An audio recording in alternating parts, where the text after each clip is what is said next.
sunshine and warmth all year round. Surf towns, crystal clear waters, volcanoes. No, it is not Hawaii or Indonesia, it is Spain, and Tenerife to be precise, which is part of Canary Islands, just 3 hours away from mainland Spain. If you want a tropical adventure with a bit of European familiarity, great Spanish food, a vibrant nomadic community, and let's not forget affordable groceries in Lidl and Mercadona, this one is for you. I'll cover where to live, what to do, how to get around the island, the costs, and if you make it till the end, I'll share a mini guide with the best food spots.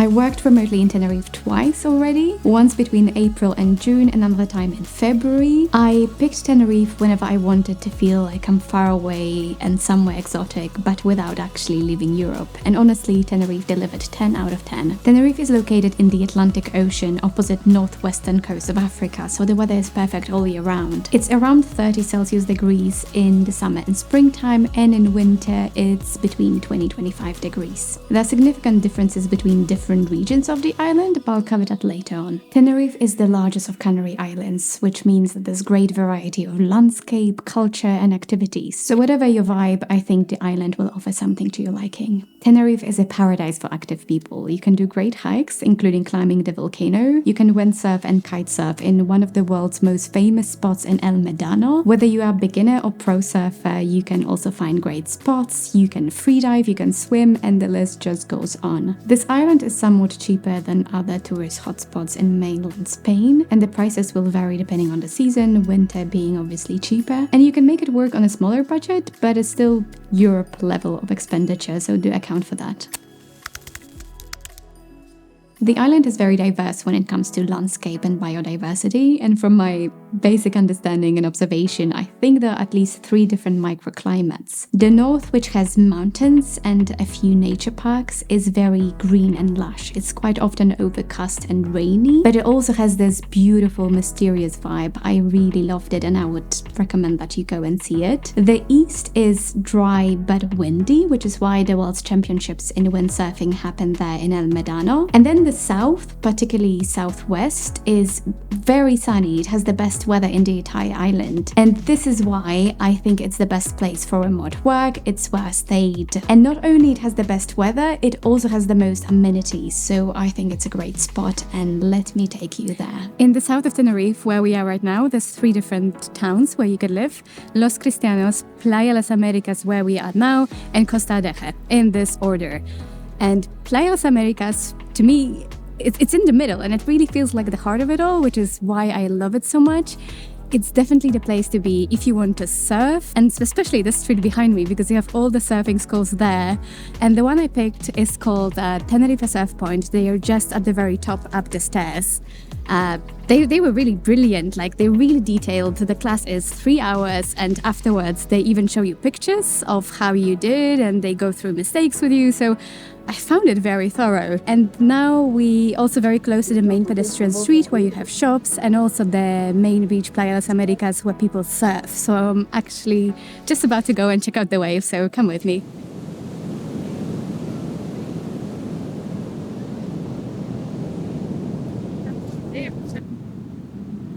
I don't know if you can see this big cloud over there. It's very often in that place, and a friend of mine who comes from Tenerife said that it's actually the way the island is shaped, with the volcano and big mountains, that are blocking the clouds from coming to this particular region of the island. And as you can see, we are in February, which is winter time here. And it's really, really beautiful, about 20 Celsius degrees, and you can swim in the pool, in the ocean. It's really, really beautiful. And another thing that I think is quite particular about Tenerife is that it's this weird mix of happy retired people and digital nomads of all ages, surfers, people who live here long term, people who've always been living here. So I think overall it's like this pretty fantastic, diverse mix. So it's very easy to meet people from different backgrounds, which I think is fantastic. If at some point you realize that you forgot something or you need to buy something, we're in one of the main shopping streets where you have Pull & Bear, Mango, there's Zara nearby, H&M. So yeah, I think anything that you could want, it's just right here, which is pretty convenient. If I were to summarize those 3 towns, Los Cristianos would be very relaxed, local, residential vibes. Playa Las Americas would be surfer vibes, digital nomad hub, more lively, going out. And then Costa Adeje is a weird mix because there is this one bit that's closer to Playa Las Americas, which is like very strongly party vibe, a bit like touristy tacky thing.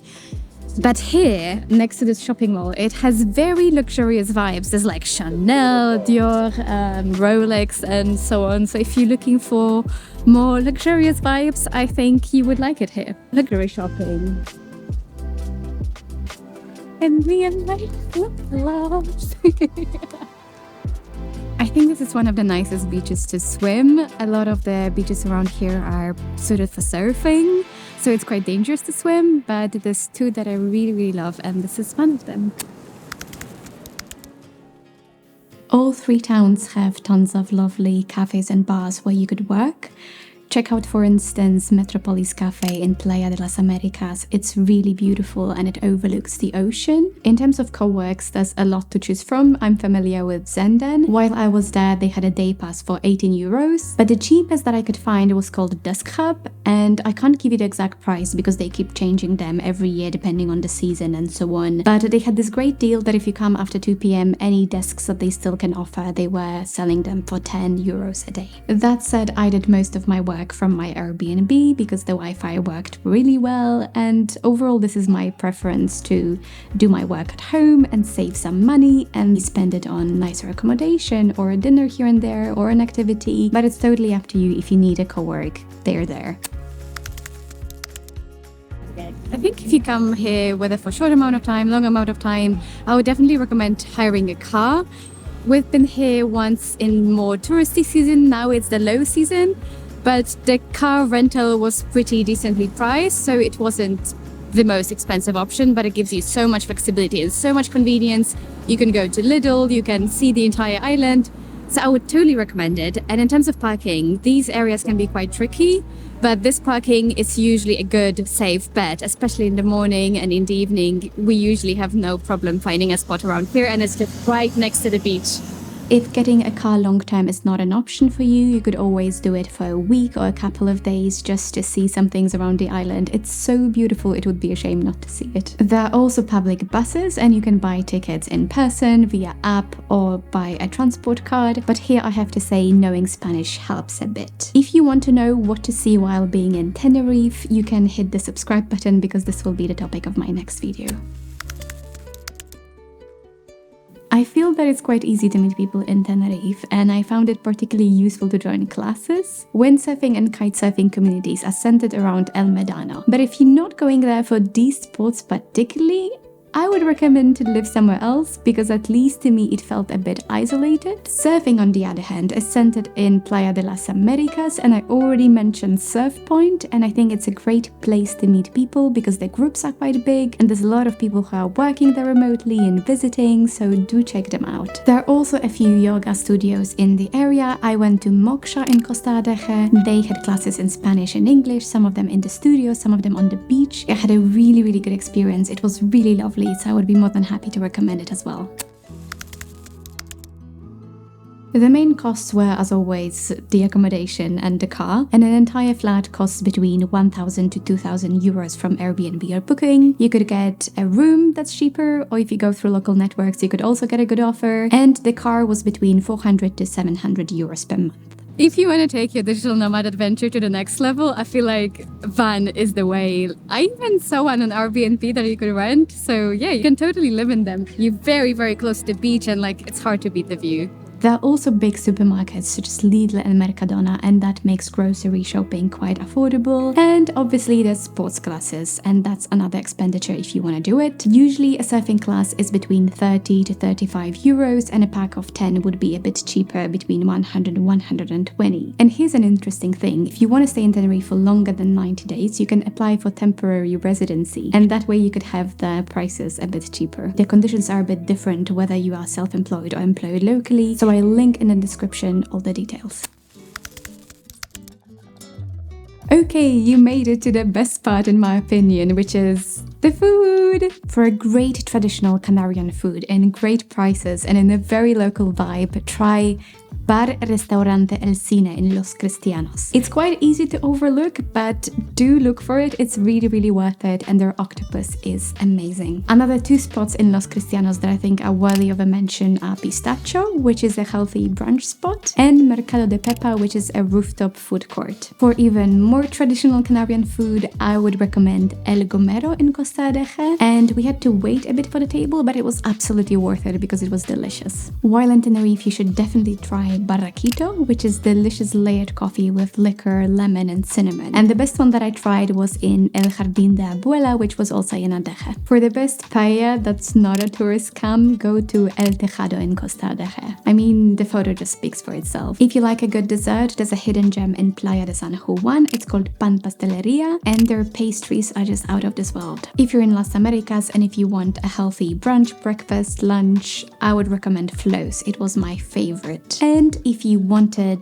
evening drinks with beautiful view of the ocean, we went to Monkey Bar and was a great spot as well. There's tons of great food across the entire island, but 2 places were particularly memorable for me. In the east side, in a small town of Las Heras, there's this place called Casa de Pescador, which literally translates into the house of a fisherman, and that's what it is. They serve any fish that they caught that day. And their fish and seafood was so amazing, even my husband, who does not like seafood, enjoyed it. On the opposite side of the island, in northwest, you have this tiny, cute town that has the oldest tree in the island called Drago Milenario. And there is this restaurant called Casa de Drago, which funnily translates into House of the Dragon. And their food is great and it's really beautiful. It overlooks the actual tree, but this one you would need to book in advance. So I really hope this video helped you make the decision to go and work remotely in Tenerife. If you still have any questions, let me know in the comments or find me on Instagram. I would be more than happy to help. Also, if you want to consider another destination that's great for surfers and yogis and remote workers, check out my video about Goa in India. I think you might like it. Thank you so much for watching.